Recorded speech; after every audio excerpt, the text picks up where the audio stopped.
जय माता दी दोस्तों, आप सभी का स्वागत करता हूं आपके अपने इस चैनल में। आज यहाँ पे हम लोग बात करने वाले हैं ट्रेडर माइंडसेट के विषय में। देखिए, ये बहुत इंपॉर्टेंट टॉपिक है जो भी लोग स्टॉक मार्केट में ट्रेड कर रहे हैं या फिर जो खास करके बिगनर्स हैं उनके लिए। अभी देखिए, यहाँ पे आप में से बहुत सारे लोग ऐसे होंगे या फिर कह सकते हैं कि लोग जब मार्केट में आते हैं तो वो इंडिकेटर सीखते हैं, प्राइस एक्शन सीखते हैं, स्ट्रेटजी सीखते हैं या फिर कैंडलस्टिक सीखते हैं। ऐसे बहुत सारे जो लर्निंग के टूल्स होते हैं, वॉल्यूम सीखते हैं। ये सारे सीखने के बाद भी आप देखेंगे कि लोग यहाँ पे लॉस कर लेते हैं। ऐसा क्यों होता है? तो आज जो है इस वीडियो में हम लोग जानने वाले हैं। और मुझे लगता है कि जब आप अपने माइंडसेट को कंट्रोल कर लेते हैं तो आपको यहाँ पे बाकी चीज़ों की प्रॉब्लम जो है आपका सॉल्व हो जाता है। तो आपको यहाँ पे सबसे पहले जो है वो है माइंडसेट को कंट्रोल करना। देखिए, माइंडसेट को आप कह सकते हैं कि माइंड को कंट्रोल करने के लिए आपको कुछ ऐसे पॉइंट्स है जिसके ऊपर आपको ध्यान देना होगा। और मुझे लगता है कि वो आपके लिए बहुत ज़्यादा ज़रूरी है। या फिर एक तरह से कह सकते हैं कि जितने भी लोग स्टॉक मार्केट में ट्रेडिंग करते हैं उन सभी लोगों के लिए जो है ये मोस्ट इम्पॉर्टेंट आप कह सकते हैं कि है। तो अभी दोस्तों, यहाँ पे आप जब देखेंगे मोस्टली लोग जब भी स्टॉक मार्केट में इंटर करते हैं तो उनका लर्निंग के ऊपर फोकस होता है। मैं आपको एक चीज़ कहूँगा कि जब भी आप लर्निंग कर रहे होते हैं इसके साथ साथ जो है आपको एक और चीज़ आपको यहाँ पे चाहिए होता है, वो होता है एक्सपीरियंस। देखिए, सबसे पहला लोग क्या करते हैं, मोस्टली लोग यहाँ पे लर्निंग ये सोचते हैं कि मैं 15 दिन या फिर 1 महीना 2 महीना में सीख करके मैं जो है अपना यहाँ पे ख़त्म कर दूंगा, उसके बाद फिर मैं ट्रेड स्टार्ट कर दूंगा। तो देखिए, इसके लर्निंग के बाद यहाँ पे होता है एक एक्सपीरियंस। अब आप मुझे बताइए कि आप कल्पना करके आप देखिए कि यहाँ पे स्टॉक मार्केट में आप आ रहे हैं और 15 दिन में आपने लर्निंग किया, मतलब आपने प्राइस एक्शन या फिर इंडिकेटर या फिर अलग अलग चीज़ों को 15 दिन के कैंडल स्टिक वैंडल जो भी है उसको आपने 15 दिन 1 महीना 2 महीना में स्टडी किया और उसको आपने सीख लिया। आपका माइंड मान लीजिए बहुत शार्प है, बहुत तेज है, आपको दिक्कत नहीं हुई, आपने बैक टेस्ट कर लिया, सब कुछ कर लिया। लेकिन फिर आप एक्सपीरियंस कहाँ से लाएंगे? एक्सपीरियंस आप कहाँ से लाएंगे? क्या ये भी कोई व्यक्ति बेच सकता है? क्या ये भी कोई व्यक्ति आपको दे सकता है? तो इसका जवाब होता है कि नहीं, एक्सपीरियंस कोई नहीं दे सकता है। अभी जैसे मान लीजिए आप बच्चा थे, बच्चा बचपन में आप किसी को कोई बातें भी कह देते अपने दोस्तों को तो बुरा नहीं मानता, या फिर परिवार रिश्तेदार किसी को भी कुछ कह देते तो बुरा नहीं मानता। लेकिन आज यदि आप मान लीजिए एक कह सकते हैं कि एडल्ट है, आप अपने उम्र में हैं और आप यदि आज वही शब्द को दोहरा देंगे, कोई बुरी शब्द को, तो उनको बुरा लग जाएगा, उनके लिए एक तरह से कह सकते हैं हर्ट कर लेगा, वहाँ हर्ट हो जाएंगे वो। तो इसलिए आप कल्पना करके देखिए कि आप भी सोचेंगे कि मैं ऐसे शब्दों को कहने से बचूंगा जो उनको हर्ट करे, है ना। तो आज देखिए, ये क्या है? ये मैच्योरिटी है, इसको हम लोग एक्सपीरियंस बोलते हैं, इसको बोलते हैं समय के साथ बदलाव। तो जब आप एक तरह से कह सकते हैं कि जब आपके ऊपर जिम्मेदारी होती है तो आप स्वतः ही हर चीज़ को समझना शुरू कर देते हैं। तो वही चीज़ें हैं यहाँ पे, आपको ये चाहिए होता है। आपको कितना भी देखिए बचपन में कोई समझा दे, कुछ भी कह ले, पर आप उस चीज़ को समझ नहीं पाएंगे, क्योंकि जब तक समय आप नहीं देंगे, जब तक आपका समय वहाँ पे आगे नहीं बढ़ेगा, तब तक आपको वो चीज़ें एक्सपीरियंस मिलने वाला नहीं है, चाहे असल लाइफ का हो या फिर स्टॉक मार्केट का हो या फिर किसी भी फील्ड का हो। तो एक्सपीरियंस गेन करने के लिए देखिए समय देना होता है हर व्यक्ति को।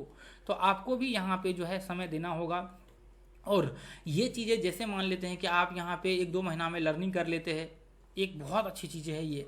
रिस्क मैनेजमेंट, मनी मैनेजमेंट, सारी चीज़ें आप करते हैं और फिर इस चीज़ों को फॉलो करते हुए, रूल्स रेगुलेशंस को फॉलो करते हुए यदि आप 1 साल, 1.5 साल, 2 साल जब आप छोटे छोटे क्वांटिटी पूरा प्रोसेस को फॉलो करते हुए ट्रेड करते हैं तो आपके अंदर यहाँ पे मैच्योरिटी आती है, आपके अंदर एक्सपीरियंस गेन होता है। आप बहुत सारे उतार चढ़ाव को इस बीच में देखेंगे। कई बार 5-5 दिन तक आपके पूरे ट्रेडिंग सेशन में स्टॉप लॉस हिट होंगे, कई बार आप देखेंगे उसके बाद फिर आप बेहतर कर लेंगे। लेकिन जब आप अचानक से अगले ही दिन से ट्रेड करेंगे और लगातार मान लीजिए कि 5 दिन स्टॉप लॉस आपका हिट हो गया पूरे एक सेशन में, तो आपका 1 सप्ताह का सेशन में, तो आप वहाँ पर डिमोटिवेट हो जाएंगे, आप छोड़ देंगे, क्योंकि आपको वो अनुभव नहीं होगा कि जो छोटे छोटे क्वांटिटी में हम ट्रेड करके यहाँ पे देख रहे होते हैं वो चीज़ों का आप अनुभव ही नहीं होगा कि हाँ आगे चल करके ये जो है कन्वर्ट हो सकता है। पर यही चीज़ें यहाँ पे आप डिमोटिवेट हो जाएंगे, आप सोचेंगे लर्निंग बेकार है, किसी काम का नहीं है। तो आपको आज डिसीजन लेना होगा कि आप यहाँ पे क्या बनना चाहते हैं। फ्यूचर्स आपके हाथ में है, डिसीजन आपके हाथ में है, बनना आपके हाथ में है, और हर चीज़ जो भी है वो आपके हाथों में होता है, किसी के पास कुछ नहीं होता है। कंट्रोल आपको व्यक्ति समझा सकता है, बता सकता है, बाकी आपको करना होता है। तो देखिए, सबसे पहला तो आपको हमेशा याद रखना है कि डिसिप्लिन आपको मेंटेन करके चलना है। जब भी आप ट्रेडिंग करते हैं तो आपको डिसिप्लिन मेंटेन करके चलना है। आप जो भी देखिए, जो भी रूल्स रेगुलेशंस आप बनाते हैं, जैसे मान लीजिए छोटे छोटे क्वांटिटी में ट्रेड स्टार्ट करना आपका, देखिए छोटे छोटे जैसे मैं बोल रहा हूँ, तो आप क्या करिए, पॉडकास्ट वाले सेक्शन में जाइए, उसमें जो है प्राइस सेक्शन क्लास करके 2 वीडियो होगा, उसको देख लीजिए। पहला वीडियो को मस्ट देखिएगा, उसमें पॉडकास्ट में एक प्लेलिस्ट होगा, उसमें 2 ही वीडियो होंगे, 2 ही प्लेलिस्ट है, एक तो उसमें 27-28 है, एक में 2 ही वीडियो है, तो उसको जा करके आप देख लीजिए। प्राइस सेक्शन क्लास करके होगा या फिर ऐसे ही कुछ होगा, तो उसको देखेंगे तो उसमें मैंने बताया हुआ है ये कैसे रूल्स रेगुलेशंस, ये सारी चीज़ें। अब देखिए, डिसिप्लिन आपको हमेशा बना करके रखना है। आपको यहाँ पे हमेशा ये रखना है कि देखिए, कभी भी मतलब एक तरह से कह सकते हैं कि ओवर कॉन्फिडेंस कभी भी मार्केट के ऊपर नहीं होना है कि हाँ मैं यहाँ पे मार्केट्स में हूँ और कोई भी मुझे मान लीजिए कि ट्रेड दिखा, रिट्रेसमेंट किया और मैंने फटाक से यहाँ पे ट्रेड डाल दिया, ये कभी नहीं करना है। देखिए, कॉन्फिडेंस बिल्कुल डेफिनेटली आपको यहाँ पे कॉन्फिडेंस होना है मार्केट के ऊपर, लेकिन ओवर कॉन्फिडेंस कभी नहीं होना है। आपको ये चीज़ याद रखना है। जब भी आप मान लीजिए कि ज़्यादा आप अग्रसर वहाँ पे होंगे तो आप क्या करेंगे, क्विकली ट्रेड डाल देंगे, क्विकली फटाफट ट्रेड डाल देंगे, फिर वहाँ पे क्या होगा, आपके स्टॉप लॉस यदि हिट हो गए तो प्रॉब्लम हो जाएगा। इसलिए यदि ट्रेड निकल रहा है तो निकलने दीजिए, यदि टारगेट हिट भी हो गए और हमने ट्रेड नहीं लिया तो भी कोई दिक्कत नहीं। बस आपको क्या करना है, थोड़ा सा समय देना है, अपने आप को यहाँ पे जो है इंतजार करना है और देखना है कि मार्केट्स में क्या है। आपको देखना हो सकता है कि कोई प्रॉब्लम तो हो सकता है कि ऐसे देखिए, ऐसा तो है नहीं कि सिर्फ एक बार ही ऐसा आपके सीन होंगे, जो आपने स्ट्रैटेजी या फिर रूल्स रेगुलेशन बनाए वो एक बार ही होगा, ये कई बार होंगे आपके, हजारों बार। मतलब आप जब तक मार्केट में रहेंगे तब तक उस टाइप के सीन्स होते रहेंगे, थोड़ा बहुत उसमें बदलाव होगा, तो आप तो मार्केट में रहेंगे तो एक्सपीरियंस हो गया ना, हो ही जाएगा। तो आप इसलिए टेंशन नहीं लेना है आपको कि एक ट्रेड्स वहाँ पे मिस हो गए तो अब दोबारा वैसा सीन होगा ही नहीं। डेफिनेटली हजारों सीन्स वैसे क्रिएट होने वाले हैं आगे चल करके। यदि मान लीजिए कि आज एक स्टॉक 5% मूव कर गया, आप एंट्री ले लेते तो वो 5% पकड़ा जाता आपके ऊपर का, तो इसका मतलब ये नहीं कि कल 5% स्टॉक नहीं चलेंगे। आज के दिन में यदि आप देखेंगे 4-5 हज़ार स्टॉक्स में, तो उसमें से मतलब कई स्टॉक्स, मतलब बहुत सारे स्टॉक्स आपको देखने को मिलेंगे। यदि मार्केट अप ट्रेंड में है तो बहुत सारे स्टॉक्स आपको देखने को मिलेंगे कि 5-5%, 7-7%, 10-10% के अपर सर्किट लगे हुए हैं शाम के टाइम में। तो इसलिए आपको बिल्कुल टेंशन नहीं लेने से, और फिर अगले दिन भी देखेंगे तो बहुत सारे स्टॉक्स में अपर सर्किट लगे होंगे, फिर लोअर सर्किट लगे होंगे। इसलिए निश्चिंत रहिए इस बात को लेकर के कि अगले दिन वही घटनाएं नहीं घटने वाली है। बिल्कुल डेफिनेटली हजारों बार वो घटनाएं घटने वाली है। तो इसलिए एक ट्रेड मिस हो तो बिल्कुल टेंशन नहीं लेना है, उसको देखना है, ऑब्जर्व करना है। यदि फिर अगली बार आपको लगता है कि अगली बार और बेहतर हम कर सकते हैं तो आप बेहतर तरीके से ट्रेड लेने की कोशिश करिए। ठीक है, हमेशा पैसेंस के साथ जो है आप मार्केट में ट्रेड करिए। आप हमेशा सेटअप का जो है इंतजार करिए, बिना सेटअप का कभी भी ट्रेड मत करिए। सेटअप का मतलब देखिए, कई बार लोग ये समझ लेते हैं कि सेटअप का मतलब ये है कि हमने एक इंडिकेटर ये लगा दिया, हमने ये क्रॉस लाइन लगा दिया और फिर ये सेटअप हो गया। नहीं जी, यहाँ पे सेटअप का मतलब ये होता है कि सेटअप आप जैसे मान लेते हैं कि प्राइस सेक्शन लर्निंग करते हैं, तो प्राइस सेक्शन में आप ट्रेंड लर्निंग करते हैं, डाउन ट्रेंड लर्निंग करते हैं, ब्रेकआउट लर्निंग करते हैं, ब्रेक डाउन लर्निंग करते हैं, गैप अप लर्निंग करते हैं, गैप डाउन लर्निंग करते हैं, वेव्स लर्निंग करते हैं। आप यहाँ पे सपोर्ट रेजिस्टेंस को अच्छे से एनालाइज करते हैं। उसके बाद आप देखिए, यहाँ पे जितने भी लर्निंग करते हैं, जैसे मान लीजिए कि आज ये स्टॉक्स है और मुझे ट्रेड करना है, तो इस स्टॉक में मान लीजिए कि ये एक सपोर्ट रेजिस्टेंस में चल रहा है। अब ये अचानक से क्या हुआ, ये सपोर्ट रेजिस्टेंस पे और मार्केट ये अप ट्रेंड, मुझे पता है कि मार्केट अप ट्रेंड में है तो मैं यहाँ पे बाय करूंगा, और मार्केट क्या हो गया, ये पॉइंट्स में आ गया और फिर यहाँ पे मार्केट जो है डब्ल्यू पैटर्न्स बनाना स्टार्ट कर दिया। तो मैं क्या करूंगा, ये डब्ल्यू पैटर्न्स पे एंट्री करूंगा जब मुझे पता होगा। अब जैसे मान लीजिए कि एंट्री करूंगा, अब जैसे मान लीजिए कि यही सीन से ब्रेकआउट हुआ और फिर ऊपर जाकर के बहुत बड़ा सपोर्ट रेजिस्टेंस का रेंज बनाना स्टार्ट कर दिया, मान लीजिए कि बहुत बड़ा सपोर्ट रेजिस्टेंस का, और हमें पता है कि ये अप ट्रेंड में है, तो मैं क्या करूंगा, यदि बहुत बड़ा सपोर्ट रेजिस्टेंस रेंज बनाने लगा, अब एवरेज से ज़्यादा, ये सब मैंने बता रखा है, आप डेफिनेटली जाकर के देखिएगा। अब जैसे मान लीजिए कि एवरेज से ज़्यादा सपोर्ट रेजिस्टेंस बनाने लगा, तो फिर उस कंडीशंस में क्या करेंगे, उस कंडीशंस में जैसे मान लीजिए अब हमने वहाँ पे सेटअप लगाया था कि डब्ल्यू पैटर्न्स पे डायरेक्ट ट्रेड करेंगे, और फिर यहाँ पे क्या हम लोगों का रूल्स होता है कि सपोर्ट यहाँ पे डब्ल्यू पैटर्न्स बनेगा और फिर यहाँ पे रिट्रेसमेंट करेगा, उसके बाद एंट्री करेंगे। तो अब हम लोग यहाँ पे ये सेटअप मतलब ये कंडीशंस को लगा देंगे। अब यहाँ पे हमने सीधा डब्ल्यू पैटर्न्स का इस्तेमाल किया, यहाँ पे हमने डब्ल्यू पैटर्न्स बना, रिट्रेसमेंट किया, उसके बाद हमने एंट्री किया। तो ऐसे आप इसको बोलते हैं हम लोग सेटअप या फिर कंडीशंस बोलते हैं कि आपके कंडीशंस में जब फुलफिल हो जाए मार्केट्स, तो उसके बाद फिर हम लोग यहाँ पे ट्रेड करेंगे। इसका मतलब ये नहीं कि यहाँ पे डब्ल्यू पैटर्न्स बना और फिर हमने दिमाग में ये रख रखा था कि डब्ल्यू पैटर्न्स बनेगा फिर हम लोग एंट्री ले लेंगे और फिर अगली बार यहाँ पे भी डब्ल्यू पैटर्न्स बने तो फिर हमने एंट्री ले लिया। इसका मतलब ये नहीं होता है, सेटअप का मतलब ये नहीं होता। सेटअप का मतलब ये होता है कि कंडीशंस के हिसाब से हम लोग अपने जो हमने सीखा है, जो हमने अनुभव किया है, वो चीज़ों को हम लोग यहाँ पे इंप्लीमेंट करेंगे। तो ये होता है स्ट्रेटजी, ये होता है सेटअप्स, ये होता है आपके रूल्स रेगुलेशन, ये होता है आपके यहाँ पे आगे बढ़ने का जरिया और नज़रिया। जब ये चीज़ों को आप फॉलो करते हैं तो ज़्यादा चांसेस होते हैं कि आप सफल होंगे। यदि आप ये सोचते हैं कि मैंने एक सेटअप्स या फिर एक रूल्स, सिर्फ एक सिंगल रूल्स बनाया कि डब्ल्यू पैटर्न बनेगा तो मैं एंट्री करूँगा, नहीं बनेगा तो नहीं एंट्री करूँगा, तो फिर वो चीज़ें आपके लिए थोड़ा सा मुश्किल हो सकता है। फिर वो चीज़ें कई बार हो सकता है कि आपको प्रॉब्लम्स क्रिएट कर दे, हो सकता है कि आपके लिए अलग सीन वहाँ पे क्रिएट हो जाए। हाँ, डब्ल्यू पैटर्न्स का आप यदि बिल्कुल एग्जैक्टली सेम टाइम मतलब सेम पॉइंट्स पे यूज करेंगे तब तो फिर ठीक है। अब मान लीजिए रेंज भी उतना ही है, मार्केट भी अप ट्रेंड में है, वॉल्टिलिटी भी उतना ही है, ब्रेकडाउन सब कुछ सेम है, तो फिर एक कंडीशंस को यूज कर सकते हैं। लेकिन आप ये सोचेंगे कि डब्ल्यू पैटर्न हम लोग कहीं भी इस्तेमाल कर लेंगे, किसी भी कंडीशन में इस्तेमाल कर लेंगे, तो नहीं हो सकता है। तो मतलब एक तरह से कह सकते हैं घुमा फिरा करके ना आपको मल्टीपल एनालिसिस के ऊपर आना ही पड़ता है। यानी कि मल्टीपल एनालिसिस मतलब ये है कि आप अप ट्रेंड एनालिसिस करना ही होता है, आपको down trend, breakout, breakdown, markets के वॉलेटिलिटी, सपोर्ट, टेंशन, ये एनालिसिस आपको करना ही होता है। तो इसका मतलब ये है कि आप जो भी सेटअप्स का इस्तेमाल कर रहे हैं, आप यहाँ पे मान लीजिए डब्ल्यू पैटर्न्स का, तो आप पीछे में ये सारे एनालिसिस कर ही रहे हैं, चाहे फिर कितना भी आप किसी भी कंडीशन में हो। जब ये एनालिसिस नहीं करेंगे तो स्टॉप लॉस हिट होने के ज़्यादा चांसेस हो जाएंगे। इसलिए ये चीज़ें आप हमेशा याद रखिए, ठीक है। और रिस्क मैनेजमेंट देखिए हमेशा बना करके, रिस्क मैनेजमेंट के बिना कभी भी आप ट्रेड मत करिए। इसके बिना तो देखिए हमेशा याद रखना है कि जब आप नए हैं, स्टार्टिंग कर रहे हैं, तो आप हमेशा 1:1 का रिवार्ड रेशियो रखिए। देखिए कई बार लोग मुझसे ये सवाल पूछते हैं कि 1:1 में हम क्या प्रॉफिट करेंगे। देखिए अब मैं इसको कैसे कहूँ, अब मैंने देखिए कई बार मैं थक चुका हूँ ये चीज़ें बताते बताते, फिर भी लोग यही सवाल पूछ देते हैं, यही चीज़ बोल देते हैं। अब मैं उनको कैसे समझाऊँ कि आपके 1:1 पे डिपेंड नहीं करता है आपके प्रॉफिट डिपेंड करता है कि आपके क्वांटिटी और आपके रिस्क मैनेजमेंट, मतलब आपके कितना आप लॉस ले सकते हैं। जितना आप लॉस ले सकते हैं उतना ही प्रॉफिट ले सकते हैं। अब कोई व्यक्ति कहता है कि आप मान लीजिए कि आप 1000 रुपये का यहाँ पे स्टॉप लॉस रख रहे हैं 1:1 का, तो 1:1 इसका मतलब 1000 रुपये के बदले 1000 रुपये आपको चाहिए, है ना। तो 1000 रुपये के बदले में 1000 रुपये आपको मिलेगा। अब यदि आप सोच रहे हैं यहाँ पे उसी जगह पे आप 10 रुपये का स्टॉप लॉस रख रहे हैं तो 10 रुपये का आपके प्रॉफिट होंगे, है ना। आप यदि यहाँ पे 10,000 के स्टॉप लॉस रख रहे हैं तो 10,000 के आपके प्रॉफिट्स होंगे। यदि आप 1 लाख के 1:1 पे 1 लाख का स्टॉप लॉस रख रहे हैं तो 1 लाख के आपके प्रॉफिट होंगे। तो लोग ये चीज़ें बार बार कमेंट कर देते हैं कि 1:1 में क्या होगा। अब देखिए ऐसा नहीं है कि 1:1 या फिर 1:2 बहुत बेहतर या फिर 1:3 मतलब एक एक्स्ट्रा यहाँ पे लेजेंड है, ऐसा नहीं है। इसका मतलब देखिए जितना ज़्यादा आप देखिए, यदि आप मार्केट में ट्रेड करेंगे 1-2 साल 3 साल, तो फिर आपको अनुभव होगा।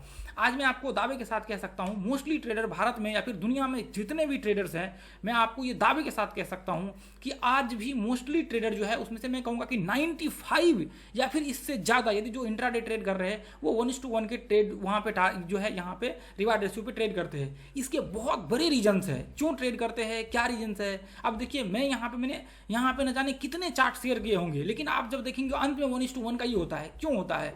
रेयर केस आप देखेंगे मतलब कभी 1:2 का हो गया, फिर या रेयर केस ऐसा देखेंगे 1:3 का आरआर वहाँ पे आ गया या फिर 1:4 का आ गया, रेयर केस देखेंगे। हाँ कभी कभी 1:2 आ जाते हैं, जब वहाँ पे लगता है कि हाँ ये पॉसिबल हो सकता है तो फिर वहाँ पे 1:2 का लेते हैं रिवार्ड रेशियो, ऐसा नहीं कि नहीं लेते हैं। लेकिन आप मोस्टली देखेंगे कि 1:1 का ही ट्रेड करते हैं। क्यों ऐसा करते हैं? इसके पीछे बहुत बड़ा रीजन है, ये मैंने कई बार वीडियो में बताया हुआ है कि आप यदि जिस समय आप 1:2 का रिवार्ड रेशियो बढ़ाएंगे उस समय आपकी एक्यूरेसी कम हो जाएंगी। आप ट्राई करके देख लीजिए, यदि आप 6 महीना ट्रेड करेंगे आपको अंदाजा हो जाएगा, आपकी एक्यूरेसी डेफिनेटली वहाँ पे कम हो जाएंगी। क्योंकि कई बार स्टॉक्स जो है, हाँ एक्यूरेसी कम तब नहीं होंगी जब आप ये सोचेंगे कि सप्ताह में मुझे 1-2 ट्रेड करने हैं, 2-3 ट्रेड, इससे ज़्यादा ट्रेड नहीं करने हैं, मुझे वही क्वालिटी ट्रेड करने हैं जो क्वालिटी मुझे मतलब हाई क्वालिटी के ट्रेड करने हैं, फुल्ली मेंटेन करके चलना है। मैं मोस्टली ट्रेड को छोड़ दूंगा, यदि आएगा तो भी मैं उसको जो है छोड़ दूंगा, भले ही कोई उसके 1:2 के 3-4 के रिवार्ड रेशियो आ जाए। जहां मैं पूरा मतलब 90% में श्योर हूँगा, जहाँ पे पूरी तरह से मैं मतलब कॉन्फिडेंस में हूँगा, वहाँ पे मैं ट्रेड डालूंगा। तो फिर आपकी पॉसिबिलिटी ये है कि यदि आप मान लीजिए सप्ताह में 1-2-3 ट्रेड भी करते हैं तो भी हो सकता है कि आपके 3 के 3 सही हो सकता है कि आप 2 ट्रेड करते हो। देखिए 3 भी बहुत ज़्यादा हो जाता है सप्ताह में, यदि 1:2 के हिसाब से चले। यदि आप 2 ट्रेड करते हैं तो इसकी ज़्यादा प्रोबेबिलिटी होती है कि आपके यहाँ पे जो है टारगेट्स आपके जो है मतलब स्टॉप लॉस कम से कम हिट होगा। हो सकता है कि 2 के 2 आपके सटीक हो। यदि आप पूरे महीना में यहाँ पे आप कह सकते हैं कि 8 ट्रेड करते हैं, 6-7 ट्रेड 8 ट्रेड करते हैं, तो इसकी ज़्यादा प्रोबेबिलिटी हो सकती है कि वो 8 आपके ट्रेड जो है सटीक हो। इसका मतलब यह है कि 100% की एक्यूरेसी हो सकती है आपकी, बशर्ते क्या है उसके लिए यदि एक ट्रेड गलत हो भी जाए तो भी एक्यूरेसी आपकी कहीं ज़्यादा होगी बाकी लोगों के मुकाबले में। तो इसलिए ये यदि आप मेंटेन करते हैं तब तो फिर आपके लिए बेस्ट है। यदि आप ये सोच रहे हैं कि मैं मतलब रेगुलरली मैं ट्रेड करूंगा, यदि मिल गया ट्रेड तो मैं डेफिनेटली उसको ट्रेड कर दूंगा, नहीं तो कोई दिक्कत नहीं है, तो फिर आपके लिए 1:1 का बेस्ट है। यदि आप बहुत हाईली मेंटेन रखना चाहते हैं तो फिर डेफिनेटली आप 1:2 का करिए, फिर आपकी एक्यूरेसी ज़्यादा होंगी और उस बहुत लिमिटेड ट्रेड करिए, तो फिर ये चीज़ें आपके वहाँ पे कह सकते हैं कि मतलब वैल्यूएबल होती है। नहीं तो आप जब भी ये करने जाएंगे कि मैं रोज़ ट्रेड करूंगा, आपके स्टॉप लॉस हिट होंगे, आपकी एक्यूरेसी कम हो जाएंगी और फिर आप सोचेंगे कि बार बार स्टॉप लॉस क्यों हिट हो रहा है। तो वो चीज़ें आपके लिए बहुत ज़्यादा जरूरी होता है, चाहे आप कितना भी इंटेलिजेंट हो, कितना भी आप यहाँ पे कह सकते हैं कि आपकी IQ हाई लेवल के हो, फिर भी यदि आप डेली यहाँ पे ट्रेड करने जाएंगे 1:2 का, तो डेफिनेटली आपके स्टॉप लॉस हिट होने की मतलब पॉसिबिलिटी बहुत ज़्यादा हाई हो जाती है। इसलिए आपको जब भी आप स्टार्टिंग में ट्रेड करें ना, तो 1:1 का ट्रेड करिए, आप लॉन्ग टर्म तक 1:1 का ट्रेड करिए। एक्यूरेसी आप 65% 70% बना करके चलिए, बिल्कुल कोई दिक्कत आपको नहीं होगी। बहुत ज़्यादा भी एक्यूरेसी वो नहीं है कि हमें 80-90% या फिर 100% हमें एक्यूरेसी बनानी है, ऐसा पॉसिबल तो नहीं है। लेकिन हाँ, आपको ऐसा सोचना नहीं कि मुझे बहुत बड़ा जो है वो करना है। आप यदि 65-70% भी बना लेते हैं 1:1 का, तो आप बेस्ट वहाँ पे होते हैं। और ये चीज़ें यदि 1:1 का करेंगे, सही से करेंगे, तो ये पॉसिबल यहाँ पे जो है ज़्यादा होता है कि आपके 65% 70% एक्यूरेसी आराम से वहाँ पे मेंटेन हो जाए। इसलिए ये चीज़ें हमेशा याद रख करके चलिए। और कभी भी जब आपका लॉस हो, आपका स्टॉप लॉस हिट हो स्टार्टिंग में, तो पर्सनल नहीं लेना है कि हाँ स्टॉप लॉस हिट हो गया, हमें क्या करना। तो छोटे छोटे क्वांटिटी में आप जब ट्रेड करेंगे, तो आपके जब लॉस होंगे तो भी आप ज़्यादा टेंशन नहीं लेंगे। हाँ ठीक है, लॉस हो गया तो अभी हम लोग एनालिसिस करेंगे, स्टार्टिंग में उसको सीखेंगे, लर्निंग करेंगे और बेहतर उसको करेंगे। आगे जब मतलब ट्रेड आएगा तो स्टॉप लॉस प्रयास करेंगे कि ना हिट हो, या फिर कम से कम ज़्यादा ट्रेड्स करें तो कम से कम स्टॉप लॉस आपके हिट हो। और ज़्यादा ट्रेड का मतलब ये नहीं कि आप जाकर के 2-4 ट्रेड दिन में मार दे। एक ट्रेड करिए, मिला तो ठीक है, नहीं तो छोड़ दीजिए, कोई दिक्कत नहीं, ठीक है। लेकिन मेंटेन करके चलिए, ये चीज़ हमेशा जो है याद रखना है। जब भी आपके लॉसेस होते हैं तो लॉस से आप सीखने का प्रयास करिए कि हाँ मैं मतलब यहाँ पे मेरे लॉसेस हो रहे हैं तो क्यों हो रहे हैं, क्या कारण से, क्या रिजल्ट है, और उसको देख करके एनालाइज करने की कोशिश करिए और फिर वहाँ पे जो है आप ट्रेड करिए, तो आपको मुझे लगता है कि बेहतर रिजल्ट जो है देखने को मिलेगा, ठीक है। देखिए वीडियो यदि आप लोगों को अच्छा लगा तो वीडियो को लाइक कीजिए, और देखिए अपना प्राइस सेक्शन का क्लास ज्वाइन करना मतलब यहाँ पे कर सकते हैं। बहुत छोटा सा फी है, आप 1-2 ट्रेड करेंगे उसका स्टॉप लॉस के बराबर है, छोटे से फी है, लेकिन कंटेंट जो है बहुत पावरफुल है। ये लाखों रुपए में आपको कहीं नहीं मिलने वाला, ये मैं आपको दावे के साथ कह सकता हूँ। और ये कोर्स उन्हीं लोगों के लिए है जो सीखना चाहते हैं, लाइफ में आगे बढ़ना चाहते हैं, जो चाहते हैं कि सच में मेहनत करना, उन लोगों के लिए है। बाकी तो देखिए टाइम पास करने के लिए यदि आप सोच रहे हैं तो कोई मतलब नहीं है, फिर आपको मार्केट को क्विट कर देना चाहिए, छोड़ देना चाहिए, आपके लॉसेस जो होने वाले वो भी बच जाएगा। तो आपको क्या करना है, यदि आप सच में आगे बढ़ना चाहते हैं, सीखना चाहते हैं, मेहनत करना चाहते हैं, आप डेडिकेटेड हैं कि नहीं मुझे लाइफ में कुछ अच्छा करना है, तो फिर आपके लिए है, नहीं तो फिर किसी काम का नहीं है। कोई भी कोर्स दुनिया का आपके किसी काम का नहीं होगा। चलिए आज के लिए इतना ही रहने देंगे, फिर मिलेंगे अगली वीडियो में। थैंक यू सो मच दोस्तों, जय हिंद, जय भारत, जय माता दी। लाइक कीजिए, कमेंट कीजिए और चैनल को सब्सक्राइब कर लीजिए।